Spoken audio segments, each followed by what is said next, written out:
Good morning, students. Myself Mukund Bhardwaj from Divine Public School. आज जो chapter हम continue करने जा रहे हैं that is media and democracy. और अभी तक हमने मीडिया को समझा कि मीडिया के क्या क्या हिस्से होते हैं, क्या रोल होता है समाज में, किस तरीके से मीडिया काम करता है, किस तरह से उसकी कॉस्टिंग होती है या लेटेस्ट टेक्नोलॉजी का इस्तेमाल करने की वजह से किस तरीके से उसकी कॉस्टिंग बढ़ जाती है और वो अपनी कॉस्टिंग को किस तरीके से निकालता है या उसके आय के साधन क्या क्या होते हैं। आज का हमारा जो टॉपिक है वो बहुत ही महत्वपूर्ण टॉपिक है, that is role of media in democracy. देखिए, the media play various kind of role in our democracy. जैसा कि शुरुआत में भी मैंने बताया था कि मीडिया का एक बहुत ही सिग्निफिकेंट रोल होता है डेमोक्रेसी में। क्यों? क्योंकि ये जो हमारी गवर्नमेंट है, जो हमारी शासन प्रणाली है, जो हमारी शासन व्यवस्था है, प्रशासनिक जो व्यवस्था है, ये उसके समक्ष आईने का काम करता है, जहां पे ये न सिर्फ उन जिम्मेदार लोगों को अपना आईना दिखाता है जिन्होंने काम सही या गलत किए, बल्कि उनकी वस्तु स्थिति या उनके द्वारा किए गए अच्छे और बुरे कामों को आम जनता तक भी पहुंचाने का काम मीडिया करता है, जिससे कि पब्लिक ओपिनियन बिल्डअप होता है। ठीक है, तो सबसे पहला जो टॉपिक या पहला जो पॉइंट लेंगे हम role of media in democracy के तौर पे, that is providing information. However जो भी जो मैं टॉपिक आपको बोलता जा रहा हूँ वो सब आपको मेरे साइड में स्क्रीन पे आपको नजर भी आ रहा है, और साथ ही साथ जो हमारा डीपीएस इंडिया ऐप है वहां पे भी आपको बहुत जल्द इससे रिलेटेड तमाम तरह के कंटेंट्स भी प्रोवाइड हो जाएंगे। जैसा कि मैं आपको पहले ही बता चुका हूँ, 5 सितंबर इसका ऑफिशियल इनॉग्रेशन डेट है। उस वक्त तक आपको तमाम आपके चैप्टर से संबंधित जो कंटेंट्स हैं वो भी आपको अवेलेबल होने लग जाएंगे। वेल, आगे बढ़ते हैं। पहला टॉपिक है हमारा प्रोवाइडिंग इंफॉर्मेशन। तो the media provide us the complete information. Complete कह सकते हैं, लेटेस्ट कह सकते हैं, एक्यूरेट कह सकते हैं अबाउट वेरियस इश्यूज और डिफरेंट इवेंट्स, जो भी दुनिया भर में आस पड़ोस में जो कुछ भी हमारे घटनाएं घट रही हैं, घटनाक्रम घटित हो रहे हैं, चाहे फिर वो कहीं आंधी तूफान आने की बात हो, कहीं हमारे वर्ल्ड कप जीतने की बात हो, या आप समझ लीजिए कोरोना से रिलेटेड जो लेटेस्ट अपडेट है उससे संबंधित कोई बात हो, प्रधानमंत्री की कोई उनका कोई अगर समाचार या सूचना उन्हें प्रसारित करनी हो आम जनता तक, तो वो हो। तो कहने का मतलब है कि तमाम तरह के जो इवेंट्स हैं या जो भी घटनाएं दुनिया भर में, न सिर्फ भारत भर में या हमारे आसपास में, दुनिया भर में घटित होने वाली तमाम घटनाओं की जो जानकारी है वो पूरी एक्यूरेसी के साथ, even with pictures and all the detailed data media हमें प्रोवाइड कराता है। तो पहला काम तो क्या हो गया यहाँ पे? Providing information. हाउएवर ये इंफॉर्मेशन प्रोवाइड कराने का काम दोनों माध्यम से हो रहा है। वो प्रिंट मीडिया भी अपना काम कर रहा है न्यूज़पेपर के माध्यम से, और इलेक्ट्रॉनिक मीडिया भी टीवी चैनल्स के माध्यम से ये तमाम चीजें कर रहा है। और साथ ही साथ अब तो सबके पास अपने अपने हाथों में मोबाइल है, तो इस तरीके से बहुत बड़ी तादाद में जो इन्फॉर्मेशन का आदान प्रदान है वो मोबाइल के माध्यम से, व्हाट्सएप के माध्यम से, ट्विटर के माध्यम से, और फेसबुक वगैरह जो हमारे सोशल मीडिया के जो एप्स हैं उनके माध्यम से भी बहुत बड़ी तादाद में सूचनाओं का आदान प्रदान होता है। हाउएवर इसमें मीडिया की जो भूमिका है वो बहुत ही अहम होती है। Second is forum for discussion and debate. तो मीडिया अपने आप में एक ऐसा फोरम है, एक ऐसा प्लेटफॉर्म है जहां पे कई सोशल कह सकते हैं, पॉलिटिकल कह सकते हैं, इकोनॉमिक कह सकते हैं, अलग अलग तरह तरह के मुद्दों के ऊपर यहाँ पे डिस्कशंस होते हैं, डिबेट होती हैं। अक्सर आपने भी टेलीविजन पे देखा होगा कि एक टीवी एंकर होता है, साथ में अलग अलग एक ही स्क्रीन पे बहुत छोटी छोटी स्क्रीन बनी हुई होती है जिसपे अलग अलग पॉलिटिकल पार्टी के जो प्रवक्ता होते हैं वो होते हैं। उसपे कई दफा सीनियर जर्नलिस्ट को बुलाया जाता है, कई दफा रक्षा विभाग से रिलेटेड जो लोग होते हैं, मतलब कहीं ना कहीं सब वहाँ पे स्कॉलर लोग बैठे होते हैं, और कई तमाम अलग अलग तरह के मुद्दों के ऊपर वहाँ पे न सिर्फ डिस्कशन होता है बल्कि डिबेट भी होती है, और आम जनता उसे सुनती है। उसके माध्यम से आम जनता सही और गलत को अच्छे से चुन पाती है, वो डिफरेंस कर पाती है कि कौन तो सही बोल रहा है, कौन गलत बोल रहा है, किसने अपनी बात को किस तरीके से रखा।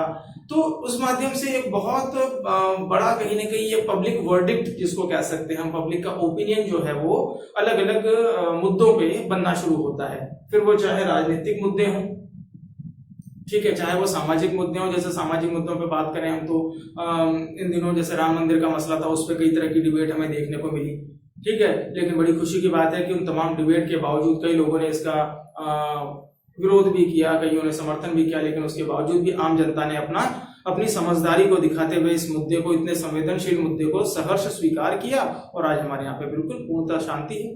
लोग आपस में उसी भाईचारे के साथ रह रहे हैं। कोरोना काल में भी लोगों ने एक दूसरे का बड़ा सहयोग किया, सपोर्ट किया। ठीक है, तो ये तमाम जो चीजें हैं ये भी इन डिस्कशंस और डिबेट के माध्यम से आम जनता को पता चलती हैं। कई दफा आपने अभी जो हमारा इंडो चाइना जो वार चला था, बीच में थोड़ा सा एक माहौल गर्म हो गया था डोकलाम वाले मुद्दे को लेके, उसमें भी काफी सियासत गर्म हुई, लेकिन उसके बावजूद भी हमें तमाम तरह की जानकारियां वहां से मिलती रही। हमारे सैनिकों का पराक्रम हमें वहां से देखने को मिला। उस पर भी कई तरह की डिबेट डिस्कशंस हुए। रिसेंटली भाई आपका सुशांत का मुद्दा छाया हुआ है। ठीक है, तो ऐसे अलग अलग कई तमाम तरह की जो चीजें हैं वो पब्लिक वर्डिक्ट इससे जनरेट होता है। डिस्कशन और डिबेट होना बहुत जरूरी है।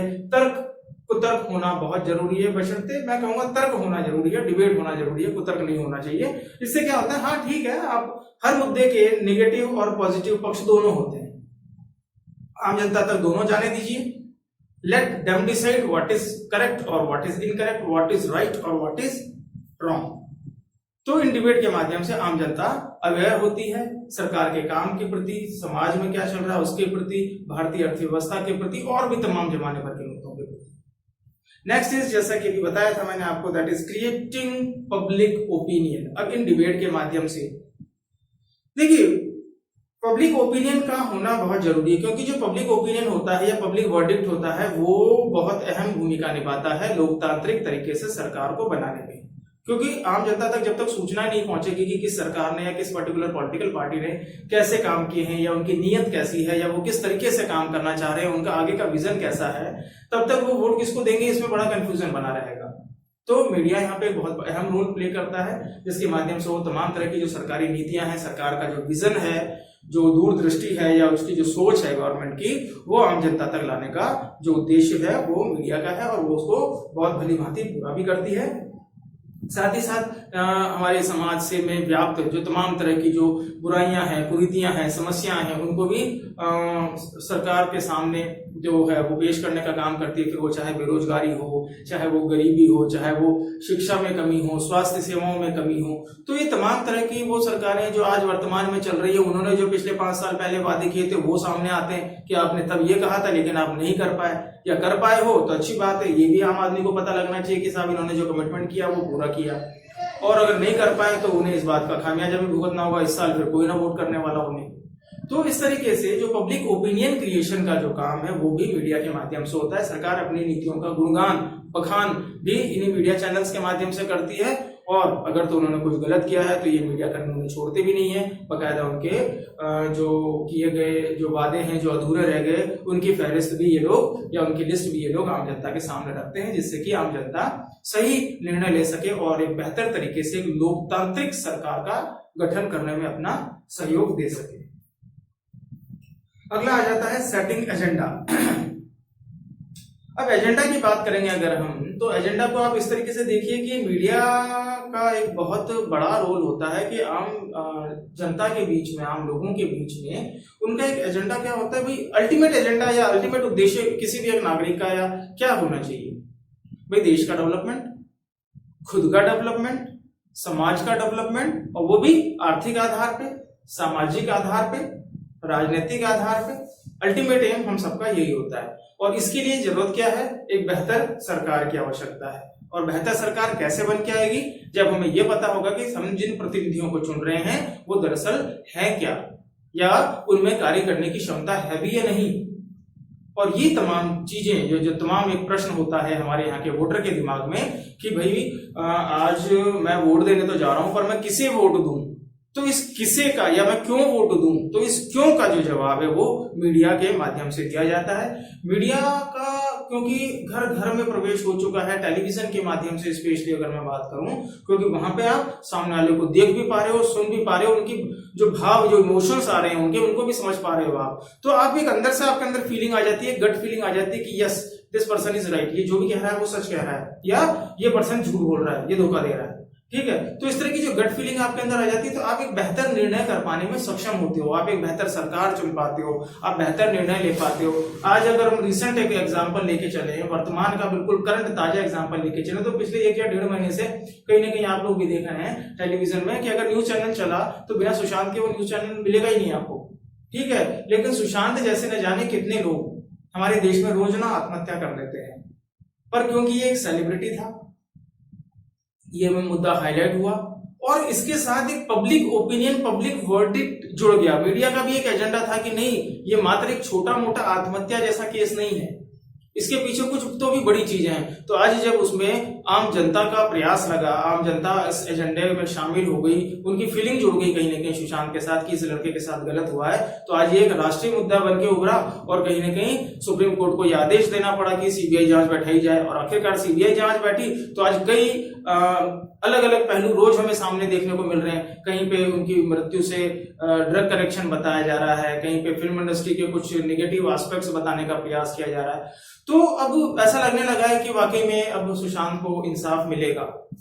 तो ये सब किस वजह से हो पाया? ऑब्वियसली ये सब जो मीडिया का रोल है एक लोकतंत्र में, इसी की वजह से हो पाया। और इसमें कोई दो राय नहीं है कि मीडिया अपना जो काम है वो हिंदुस्तान में बखूबी कर रहा है, बिना किसी दबाव में कर रहा है। और ये बकायदा इसी वजह से इसे हम डेमोक्रेसी का चौथा पिलर भी कहते हैं, क्योंकि आज इस मीडिया की बदौलत ही किसी को इंसाफ मिलता है, तो किसी को सत्ता मिलती है, कोई सत्ता से बाहर भी होता है, आम जनता की आवाज सरकार तक पहुंचती है, सरकार की आवाज हम तक पहुंचती है, क्या काम सही हो रहा है, क्या गलत हो रहा है, इस पर पूरी तरह से मीडिया की पैनी नजर होती है।